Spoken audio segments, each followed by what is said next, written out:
Hello दोस्तों, आप सभी का स्वागत है रोजगार विद खुशी चैनल पर। मेरा नाम मनोज, मैं आप सभी का स्वागत करता हूं। तो आज जो हम पढ़ेंगे वो पढ़ेंगे यूरोपीय कंपनियों का आगमन और पार्ट 2। इससे पिछला जो वीडियो हमारा अपलोड किया गया है वो पार्ट 1 पर है और उसमें हमने यूरोपीय कंपनी जो बारी बारी से क्रम से आती हैं वो पढ़ लिया था। और आज जो पढ़ेंगे हम वो पढ़ेंगे अंग्रेज़ों के बारे में, अंग्रेज़ी कंपनी कब आती है। तो सबसे पहले देखते हैं कि इनकी स्थिति क्या थी। तो यूरोप से ये आते हैं, दक्षिण अफ्रीका को क्रॉस करते हुए ये भारत के क्षेत्र में आते हैं व्यापार करने के लिए। और हम व्यापार में देखते हैं तो जितने भी यूरोपीय कंपनी आती हैं वो समुद्री मार्ग से ही आती हैं।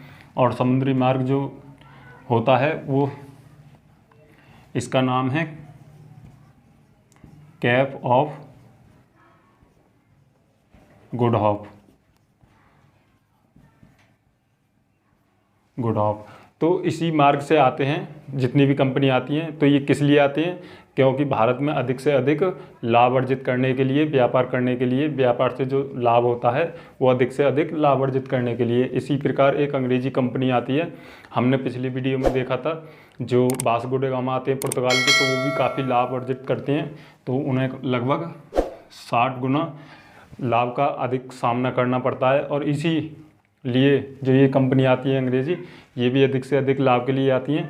और हम देखते हैं जो ये लाभ के लिए आती हैं, अधिक से अधिक लाभ, तो इनमें देखते हैं हम कि ये फिर अपने व्यापार से सीमित ना रह करके ये राजनीतिक हस्तक्षेप भी करती हैं। और जिसमें ये सोचती हैं कि हमें भारत में जो मूल्य वस्तु मिलता है वो हमें अधिक लगता है, लेकिन फिर वो राजनीतिक हस्तक्षेप करते हैं। और फिर बाद में देखते हैं हम कि वो कंपनी की स्थापना करते हैं, किलेबंदी करते हैं, तो वो बाद में देखते हैं हम दोस्तों। आइए चलो चलते हैं।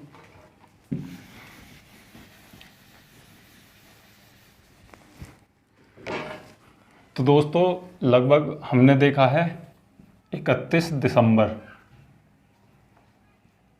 1600 ईस्वी में जो ब्रिटेन की राजकुमारी होती हैं, महारानी होती हैं। कौन होती हैं वहाँ की महारानी? तो एलिजाबेथ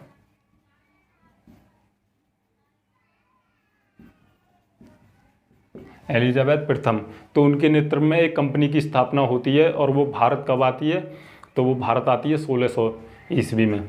और उस कंपनी का जो उद्देश्य होता है, जो प्रस्ताव मिलता है उसे, तो वो कितने वर्षों का मिलता है? तो वो मिलता है 15 वर्षों का।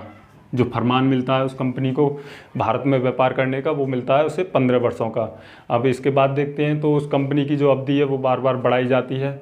तो जो महारानी होती हैं वो एक कंपनी की स्थापना करती हैं और वो भारत में आती है। लेकिन हम भारत में देखें स्थिति इनके टाइम की, तो भारत में जो थे वो कौन थे? तो उस समय मुगल वंश का शासन था, मुगल वंश का शासन था। और उस समय मुगल वंश के या भारत के शासक कौन थे? तो अकबर महान।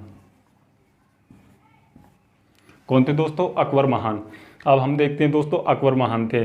लेकिन फिर क्या होता है, एलिजाबेथ, जो महारानी एलिजाबेथ थी, उनकी 1603 में मृत्यु हो जाती है। और फिर शासक बनते हैं जेम्स प्रथम।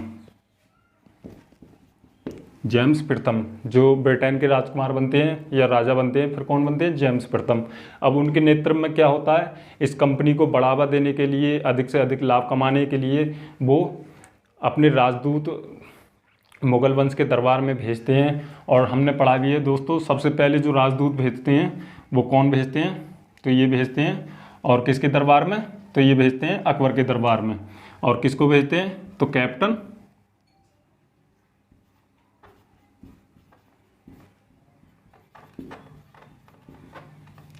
हॉकिंस को भेजते हैं। और ये लगभग कितने में भेजते हैं? तो ये भेजते हैं 1608 ईस्वी में ये भारत आते हैं। और ये कौन होते हैं? तो ये दूत होते हैं इंग्लैंड के, जो भारत आते हैं। और जो भारत के शासक होते हैं उनसे विशेष रियायत लेने के लिए आते हैं। लेकिन हम देखते हैं दोस्तों कि जो जेम्स प्रथम इन्हें भेजते हैं तो वो किसके नाम का फरमान लेकर भेजते हैं?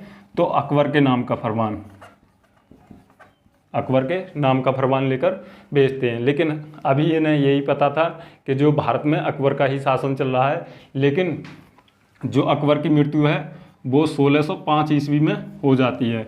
और उसके बाद जो उनके पुत्र आते हैं, जहांगीर शासन की गद्दी पर बैठते हैं। तो जो जेम्स प्रथम थे उन्हें यही पता थी कि जो भारत में शासन चल रहा है वो अकबर का होगा, लेकिन ये जो पत्र लेकर आते हैं या फरमान लेकर चलते हैं कैप्टन हॉकिंस, वो किसके दरबार में जाते हैं? अकबर के में। लेकिन अकबर वहाँ नहीं मिलते, और कौन मिलते हैं? तो वहाँ मिलते हैं जहांगीर।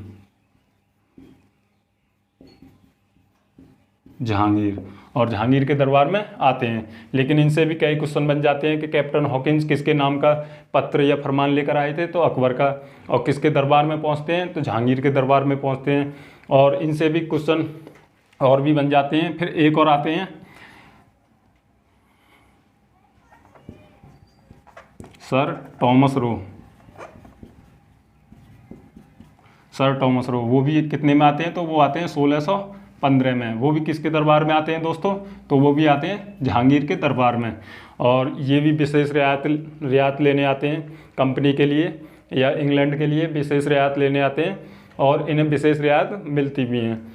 तो अब जो दोस्तों देखते हैं हम, वो देखते हैं कि जब ये इन कंपनियों का काफ़ी अधिकतम हम देखते हैं, इन जितनी भी यूरोपीय कंपनियां इनमें आपस में एक कंपटीशन की स्थिति थी कि हम आगे बढ़ेंगे, हमारी जो ख्याति है वो आगे बढ़े।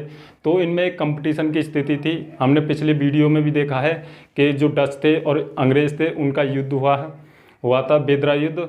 और हम अगली जो नेक्स्ट वीडियो आएगी उसमें देखेंगे हम फ्रांस और इंग्लैंड का युद्ध होता है, कौन सा? वांडीवास का युद्ध और कर्नाटक का युद्ध, तो वो भी देखेंगे हम दोस्तों। तो इनमें एक स्थिति ऐसी थी, तो ब्रिटेन को काफ़ी परेशानियों का सामना करना पड़ा आगे बढ़ने के लिए। फिर जब ये बाद में आगे बढ़ते हैं तो देखते हैं दोस्तों, एक इन्हें सुनहरा फरमान मिलता है, वो कहाँ मिलता है? तो वो भी देखते हैं दोस्तों।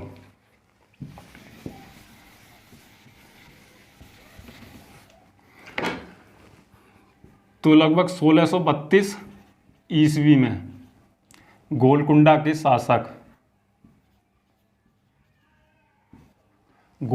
शासक से इन्हें एक ऐसा फरमान मिलता है, इन्हें मुक्त व्यापार का फरमान मिलता है। लेकिन अब से पहले हम देखें तो ये विशेष कर देकर व्यापार करते थे, लेकिन पहली बार अगर देखें तो जो मुफ्त व्यापार का जो फरमान मिलता है वो कब मिलता है? तो वो मिलता है 1632 ईस्वी में गोलकुंडा के शासक से विशेष फरमान।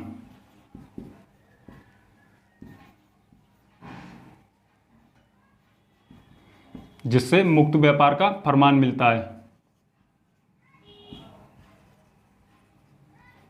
मुक्त व्यापार। अब इससे देखें दोस्तों तो इसके बाद एक और फरमान मिलता है, वो लगभग 1717 ईस्वी में मिलता है। उसमें क्या मिलता है तो वो भी देख लेते हैं दोस्तों। तो 1717 ईस्वी में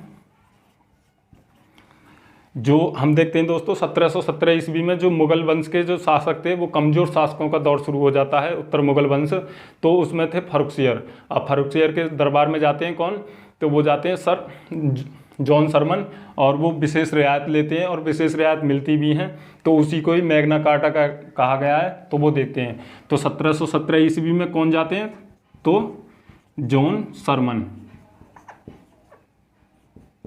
किसके दरबार में जाते हैं? तो फर्रुखसियर के दरबार में जाते हैं। अब इससे क्या होता है दोस्तों, इसमें काफ़ी विशेष रियायत दी जाती हैं जो अब तक के इतिहास में देखें तो जो जितनी भी यूरोपीय कंपनी आई थी किसी को भी ऐसा फरमान नहीं मिला था। अगर पहली बार मिला था तो ब्रिटेन को मिला था। तो उसे देख लेते हैं दोस्तों, इस फरमान में क्या क्या था। तो लगभग 3000 रुपये वार्षिक कर पर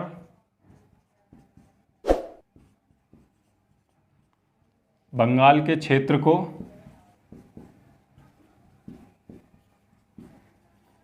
मुक्त व्यापार करने के लिए ब्रिटेन को दे दिया गया। मुक्त व्यापार।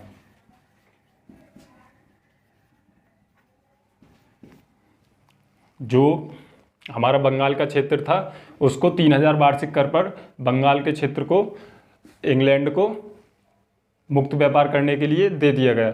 अब इसमें अगला पॉइंट देखें दोस्तों, तो 10,000 वार्षिक कर पर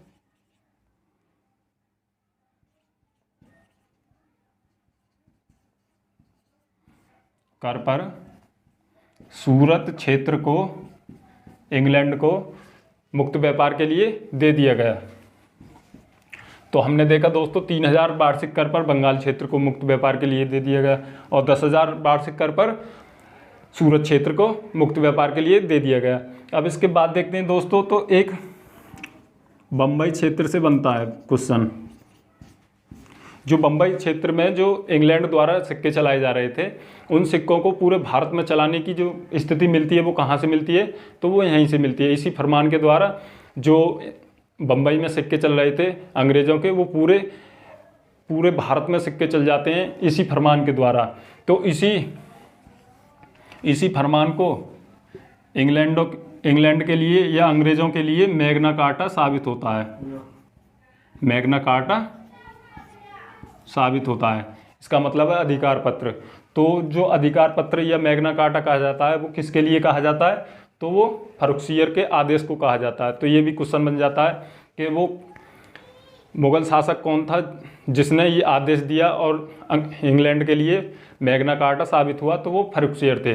तो इसमें जितने भी पॉइंट बनते हैं तो वो शामिल हैं। अब इसे देखते हैं दोस्तों, तो इंग्लैंड की स्थिति कहाँ मजबूत होती है, तो एक खुशखबरी ये है कि जो पुर्तगाल और इंग्लैंड की जो स्थिति मजबूत होती है, ये दोनों कंपनी आगे बढ़ रही थी और दोनों देशों को या यूरोप को पता था कि आगे चलकर क्या होगा। तो हम देखते हैं दोस्तों कि जो लगभग 1661 ईस्वी में, लगभग 1661 ईस्वी में चार्ल्स द्वितीय जो ब्रिटेन के राजा थे, उनका विवाह हो जाता है पुर्तगाल की राजकुमारी कैथरीन से। तो ये दोस्तों देखते हैं अभी।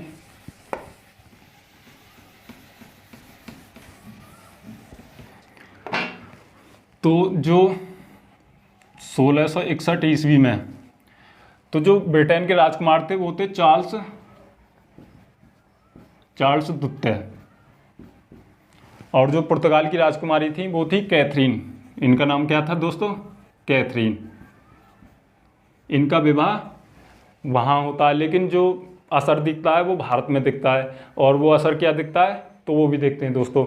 तो हम देखते हैं जो पुर्तगाल के अंडर में था या पुर्तगाल के कब्जे में था बम्बई क्षेत्र, उसको वो दहेज स्वरूप में किसको दे देते हैं, तो वो ब्रिटेन को दे देते हैं। तो लगभग अगर आज भी देखें तो ये आज अटपटा सा लगता है कि जो भारत के क्षेत्र हैं वो भी दहेज में दिए जाते थे। तो ये क्वेश्चन बनता है। तो इसलिए जो बम्बई क्षेत्र है वो किसको दे दिया जाता है, तो वो अंग्रेज़ों को। अब अंग्रेज़ों को दे दिया जाता है, तो इससे क्वेश्चन बनते हैं दोस्तों कि जो ब्रिटेन के राजकुमार थे उनका विवाह किससे हुआ, उनका विवाह हुआ पुर्तगाल की राजकुमारी से, और दहेज में क्या मिला, बम्बई क्षेत्र, भारत का बम्बई क्षेत्र। और कितने में हुआ इनका विवाह, तो 1661 में। अब कुछ दिनों बाद या कुछ वर्षों बाद इस बम्बई क्षेत्र को जो चार्ल्स प्रथम होते हैं वो किसके लिए दे देते हैं, तो वो ईस्ट इंडिया कंपनी को दे देते हैं। तो लगभग 1668 ईस्वी में इसे 10 पाउंड वार्षिक कर, 10 पाउंड वार्षिक कर पर इसे कंपनी को दे देते हैं। और जो कंपनी का पूरा जो व्यापारिक केंद्र बन जाता है वो फिर बम्बई बन जाता है। और इसमें देखते हैं दोस्तों, तो लगभग 1668 ईस्वी में जो 10 पाउंड वार्षिक कर पर दिया जाता है बम्बई, उसको दे देते हैं। अब इसके बाद देखते हैं दोस्तों, तो एक स्थिति ऐसी बनती है कि ये अंग्रेज देखें तो बंगाल के क्षेत्र में अपना प्रभाव बना रहे थे, और देखें दक्षिण में या पश्चिम में तो जो बम्बई का क्षेत्र था वहाँ मुगली जो जहाज़ थे मुगल के, उन पर एक कब्जा प्रारूप बना रहे थे। तो उस समय जो शासक थे वो थे औरंगजेब। आपने नाम सुना होगा औरंगजेब का। तो औरंगजेब ने क्या निर्णय लिया, उनसे युद्ध करने का निर्णय लिया, और युद्ध करने में उन्होंने अंग्रेज़ों से युद्ध किया और अंग्रेज़ों को पराजित कर दिया और अंग्रेज़ों को बाहर खदेड़ कर भारत से बाहर कर दिया। फिर देखते हैं दोस्तों, ये कुछ ज़्यादा दिनों तक नहीं चलता और फिर अंग्रेज़ वापस आते हैं। तो उस समय कौन थे दोस्तों, तो उस समय थे औरंगजेब शासक थे। और इस समय उन्होंने भारत को मतलब अंग्रेज़ों को बाहर खदेड़ दिया था। लेकिन कुछ दिनों बाद फिर अंग्रेज़ बाहर आ जाते हैं। तो उस समय हम देखते हैं दोस्तों सर जॉन चाइल्ड।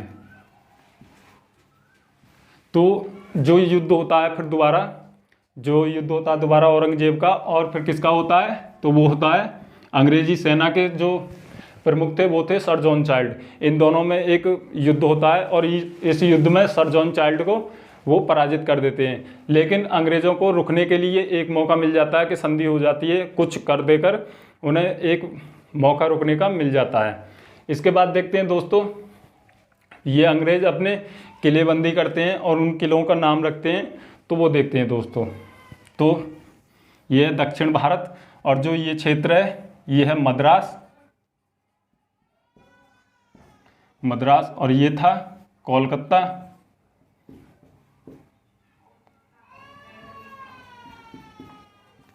और ये था बम्बई।